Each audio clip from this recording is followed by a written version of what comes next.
Committee এবং স্থানীয় আমাদের যারা বিধায়ক আছেন প্রস্তাব চেয়েছি। বাজেটে আমরা তীর্থক্ষেত্র সার্কিট রেখেছি, গোটা রাজ্যে তীর্থক্ষেত্র সার্কিট, তাতে কোচবিহারের মদন মন্দির, জল্পেশ মন্দির থেকে কালীঘাট, দক্ষিণেশ্বর হয়ে তারাপীঠ পর্যন্ত 1000 কোটি টাকা বরাদ্দ আছে।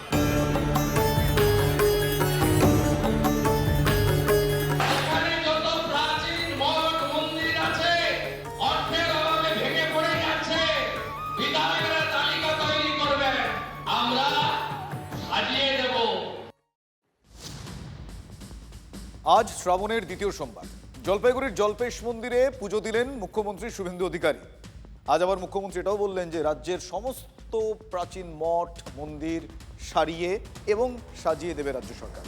বিধায়কদের তালিকাও দিতে বলেছেন মুখ্যমন্ত্রী। আর জলপাইগুড়ি থেকে সোজা মালদায় যদি আমরা চোখ রাখি তাহলে সেখানে দেখব আদিনা মসজিদ। সেটা আদিনা মসজিদ না আদিনাথ মন্দির, সেই বিতর্কের পালে কিন্তু নতুন করে একটা হাওয়া লেগে গেল। আদিনা মসজিদের 50 মিটার দূরে শিবলিঙ্গ প্রতিষ্ঠিত হলো। আজ পুজো শুরু হলো, মহাদেবের রুদ্রাভিষেক, মহাযজ্ঞ এবং আরতি সবই হলো আজ। পুলিশের উপস্থিতিতে, বলা ভালো মালদার পুলিশ সুপারের কড়া পর্যবেক্ষণে তারকেশ্বর থেকে 2.5 কুইন্টাল ওজনের শিবলিঙ্গ নিয়ে যাওয়া হয়েছে। তারকেশ্বর থেকে 2.5 কুইন্টাল ওজনের শিবলিঙ্গ নিয়ে যাওয়া হয়েছে। আয়োজক হিন্দু সুরক্ষা সমিতি। তারকেশ্বর মন্দিরের পিছনেই একটা মূর্তি তৈরির একটা দোকান আছে, ওখানেতে সেইভাবে একটা নির্দেশ দিয়ে একটা মূর্তি তৈরি করানো হয়েছে। শিবের লিঙ্গটা একটা সাপ দিয়ে পেঁচানো এবং সেই সাপটা এইভাবে হাতটা দিয়ে আর পিনাক পটটা, মানে যে দুর্গার যে পিনাক, সেই পিনাক পটটাকে ঠিক খুব সুন্দরভাবে ধরে রেখেছে সেই সাপের মূর্তিটা, এবং তারপরেও আবার সাপ দিয়ে বেষ্টিত একটা খুব সুন্দর একটা রচনা তৈরি করেছে, যেটা হচ্ছে আদিনাথের যে আদি রূপ, সেই আদি রূপটা খুব সুন্দরভাবে তৈরি হয়েছে। হিন্দুত্ববাদী সংগঠনের দাবি আদিনা মসজিদ নয়, আদিনাথ মন্দির ছিল। আইন মেনে মন্দিরের সেটা ফেরানোর দাবিও উঠেছে। এবার গলার স্বর অনেকটাই আগের থেকে জোরালোও হয়েছে।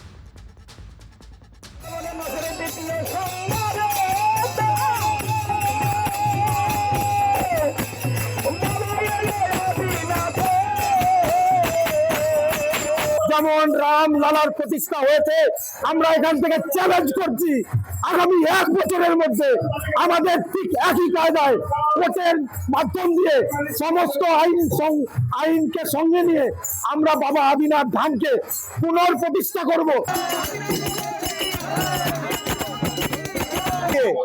আগামীতে প্রমাণিত হবে যে এখানে যে স্মৃতিসৌধ বা যেসব বলা হয় মসজিদ, তা আদিনাথ মন্দির ছিল, আদিনাথ মন্দির আছে, আদিনাথ মন্দিরই থাকবে।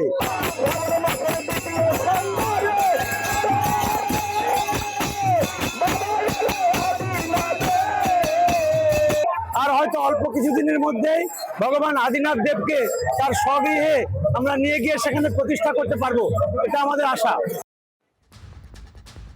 আদিনাথ মন্দিরের দাবি তুলে বহুদিন থেকেই সোচ্চার বিজেপি রাজ্য সভাপতি তথা রাজ্যসভার সাংসদ শ্রমিক ভট্টাচার্য। আদিনা মসজিদ যেটা আছে ওটা তো আদিনাথের মন্দির।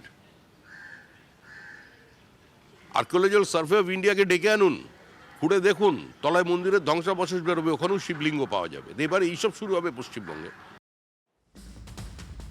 মালদার আদিনা মসজিদ আর্কিওলজিক্যাল সার্ভে অফ ইন্ডিয়া স্বীকৃত একটা ঐতিহাসিক স্মৃতিস্তম্ভ। এই ঐতিহাসিক স্মৃতিস্তম্ভ নতুন করে আদিনাথ মন্দিরের দাবি তুলেছেন শ্রমিক ভট্টাচার্য। শোনাবো কি বলেছেন তিনি।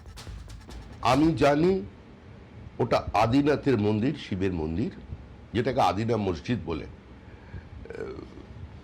মুসলমান শাসকরা তাদের একাধিপত্য প্রতিষ্ঠা করেছিল, এবং যার জন্য এটি ঐতিহাসিক ঘটনা। জিতু সাঁওতাল, যিনি জীবনদান করেছিলেন, ব্রিটিশ পুলিশরা তাকে গুলি করেছিল কারণ তিনি সেটা উদ্ধার করতে যান। হিন্দুত্ববাদী সংগঠনের দাবি প্রায় 650 বছর পুরনো এই আদিনা মসজিদটি আসলে প্রাচীন আদিনাথ শিব মন্দির। সেটা ভেঙে তার উপর তৈরি করা হয়েছিল। মসজিদের দেওয়ালে এবং গোটা স্থাপত্যে এখনো বিভিন্ন হিন্দু দেবদেবী যেমন গণেশ, শিব বা পদ্মফুলের নকশার অস্তিত্ব রয়েছে বলে তারা দাবি করেছেন। আর এটা নিয়ে মামলাও চলছে আদালতে। বেশ কিছু ছবিকে প্রমাণ হিসেবেও দেখিয়েছেন শ্রমিক ভট্টাচার্য। আর্কিওলজিক্যাল সার্ভে এর কাছে যে ডকুমেন্টস আছে, এই দেখুন না, আপনারা তো এই ছবিগুলো দেখুন, এগুলো কোন মসজিদের মধ্যে এই ছবি থাকে? আপনারা যান, আদিনা মসজিদ যেটাকে বলছেন, ওটা মন্দির কি মসজিদ প্রমাণ করবার জন্য অন্য কারোর প্রয়োজন হবে না। আপনার বুদ্ধিমত্তা সেটারও কোনো প্রয়োজন নেই, আপনার দৃষ্টিশক্তি এবং আপনার ক্যামেরাই সেটা প্রমাণ করে দেবে। এগুলো কোন মসজিদের মধ্যে? এই তো জনিপীঠ, তো পরিষ্কার চিত্র দেখা যাচ্ছে। দেখুন কোন মসজিদে এই নিদর্শন থাকে, ছবি দেখেন, দেখুন।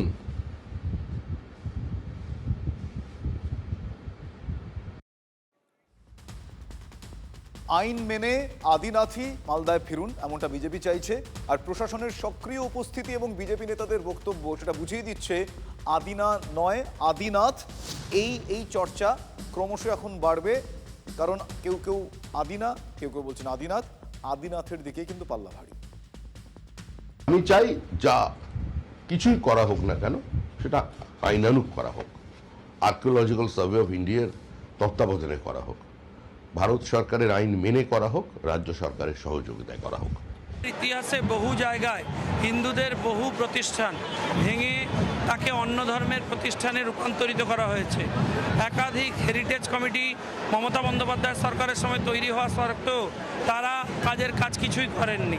আমার মনে হয় যে আমাদের সরকার এই দায়িত্ব কার্তিক মহারাজকে দিয়েছেন। সরকারি স্তর থেকেও ইনিশিয়েটিভ নিয়ে অবিলম্বে হিন্দুদের ধর্মীয় স্থান তাদেরকে ফিরিয়ে দেওয়া উচিত। অনেক ভ্রমই কিন্তু কাটতে বেশ সময় লাগছে। এই যেমন ধরুন বঙ্গ রাজনীতির ভ্রম, কনসিয়াসলি ভ্রম বলছি। এনসিপিআই না বিজেপি, এনসিপিআই না বিজেপি, এই প্রশ্নের উত্তরে একটা ভ্রম।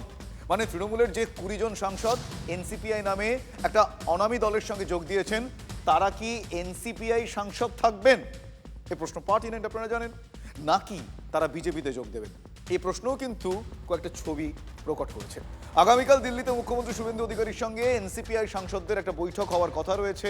তারপর হয়তো পরিস্থিতি জানতে পারা যাবে, বুঝতে পারা যাবে জল কোন দিকে গড়াচ্ছে। কিন্তু এই ছবিটা দেখুন, আজই সকালে এই ছবিটা, দিল্লির এই ছবিটা চোখ টেনেছে। সংসদ চত্বরে বিজেপি সাংসদ শ্রমিক ভট্টাচার্যের সঙ্গে এনসিপিআই সাংসদ জুন মালিয়ার, সহাস্য জুন মালিয়ার করমর্দনের ছবি দেখুন। নেহাতি সৌজন্য কি সেটা সময় বলবে, ডেফিনেটলি সৌজন্য তো বটেই, কিন্তু এই সৌজন্যের রাজনৈতিক তাৎপর্যপূর্ণ কি, কতটা রাজনৈতিক তাৎপর্যপূর্ণ আছে, এরপর কি হতে চলেছে, বিজেপিতে মিশে যেতে পারে এনসিপিআই, সেই চর্চাও কিন্তু জোর চলছে। তৃণমূল কংগ্রেসের ভাঙন থেকে শুরু করে এনসিপিআই গঠন, সামগ্রিক প্রক্রিয়ায় অনুঘটকের কাজ করেছেন পশ্চিমবঙ্গের মুখ্যমন্ত্রী শুভেন্দু অধিকারী। স্বাভাবিকভাবেই শেষ ভরসা তিনি। বাদল অধিবেশন শুরুর অন্তত 1 মাসের বেশি সময় আগে এনসিপিআই এর মান্যতার জন্য স্পিকারের কাছে আবেদন করা হয়েছিল, কিন্তু অধিবেশনের 1 সপ্তাহ গড়িয়ে গিয়েছে, এখনও পর্যন্ত লোকসভার ওয়েবসাইটে তৃণমূলের 20 জন সাংসদের পরিচয় অল ইন্ডিয়া তৃণমূল কংগ্রেসের সাংসদ। স্বাভাবিকভাবেই এই অনিশ্চয়তার প্রেক্ষাপটে কি ভাবছে বিজেপি, সেই বার্তাই মুখ্যমন্ত্রীর কাছ থেকে পেতে চাইছেন 20 জন সাংসদ। অনেকেই ক্যামেরার আড়ালে বলছেন তাদের বিজেপিতে মিশে যাওয়ার কথা, যদিও এ বিষয়ে এখনো পর্যন্ত অফিসিয়ালি বিজেপি কোনো অবস্থান স্পষ্ট করেনি। কালকে একটার সময় আছে বঙ্গভবনে, সেটার সিএম এবং আমার ধারণা আমাদের সব এমপিদের, আমাদের এমপিদের সঙ্গে বসবে। বিষয়টা তখনই জানতে পারবো, যাদের কিছু ক্লারিফিকেশন আছে বা কেউ কিছু জানতে চায় বা কারো কিছু বক্তব্য আছে কি না, যে বিষয়ে বলা যেত না সেগুলো তো এখানে বলতে পারবে সবাই। আগামীকাল বেলা 1টায় যদি বঙ্গভবনে বৈঠক হয়, এই ইস্যু নিয়েই 20 জন সাংসদ মুখ্যমন্ত্রীর সঙ্গে কথা বলতে চান। স্বাভাবিকভাবেই বৈঠক হয় কিনা নজর থাকবে সেদিকেই। অবশ্যই সেদিকে নজর থাকবে, যেরকম আমার সহকর্মী বললেন। কিন্তু অবাক হওয়ার বিষয় কি এটা আদৌ? 15ই জুলাই আরেক এনসিপিআই সাংসদ রচনা বন্দ্যোপাধ্যায়, এই 15ই জুলাই তিনি কি বলেছিলেন আপনাদের অনেকেরই মনে আছে। আসুন একবার স্মরণ করি, আর যারা শোনেননি তারা শুনুন রচনা বন্দ্যোপাধ্যায় কি বলেছিলেন এই বিগত 15ই জুলাই। সবাই সাপোর্টার ভারতীয় জনতা পার্টির, এবং আমরা সবাই সাপোর্টার মোদিজির, অমিতজির এবং শুভেন্দুদার। আমরা জানি ভালো কাজ হবে। শুনলেন, আজ একটা ছবি দেখালাম আপনাদের শ্রমিক ভট্টাচার্যের সঙ্গে জুন মালিয়ার করমর্দন, বাক্য বিনিময়, আর সেদিন রচনা বন্দ্যোপাধ্যায় কি বলেছিলেন সেটা শোনালাম। তৃণমূলের প্রতীকে জেতা সাংসদরা যারা এখন এনসিপিআইতে যোগ দিয়েছেন, তারা বিজেপিতে যোগ দিলে কি সাংসদ পদ বাতিল হতে পারে? এক্ষেত্রে আইনে বাধা নেই, রাজনৈতিক বিশেষজ্ঞরা তেমনটাই বলছেন, কিন্তু সম্ভাবনাটাকে তারা কিন্তু জিইয়ে রাখছেন। এই সময় 29টি সাংসদ আছে তৃণমূল কংগ্রেসের, একজন মারা গেছেন, তার মানে 28 জন, তার মধ্যে 20 জন দল ছাড়তেই পারেন। 2/3 যে অঙ্ক, তাতে কোনো রকমের অসুবিধা হবে না। এবার আগামীকাল কি ঘটে সেটা দেখার বিষয়। রাজনীতিতে তো সবকিছুই অনিশ্চিত। আইনত হয়তো তারা বেআইনি কাজ করেননি, কিন্তু নৈতিকতায় কিন্তু তারা সম্পূর্ণ ব্যর্থ। আর দ্বিতীয় হচ্ছে যে এনসিপিআই এনডিএতে জুড়ে যাবে, যেই এনসিপিআই অর্থাৎ প্রাক্তন তৃণমূলের সাংসদরা কিন্তু মূলত ভোটটা পেয়েছিল বিজেপি বিরোধী পালে হাওয়া দিয়ে।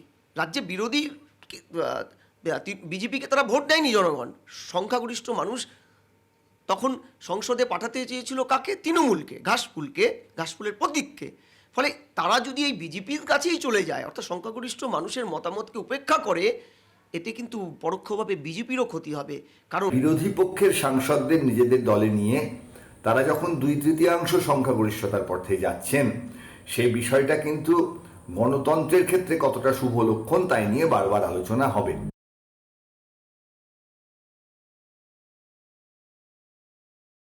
20 জন সাংসদ বিশ্বাসঘাতক। তৃণমূল মমতাদিকে তার ছবি ব্যবহার করে দল থেকে তারা জিতে দিল্লি গেলেন, এখন তারা হঠাৎ এনসিপিআই আর বিজেপির কাছে যাওয়ার চেষ্টা করছেন। যতদিন মমতা বন্দ্যোপাধ্যায় মুখ্যমন্ত্রী ছিলেন ততদিন ঘুরঘুর দিদি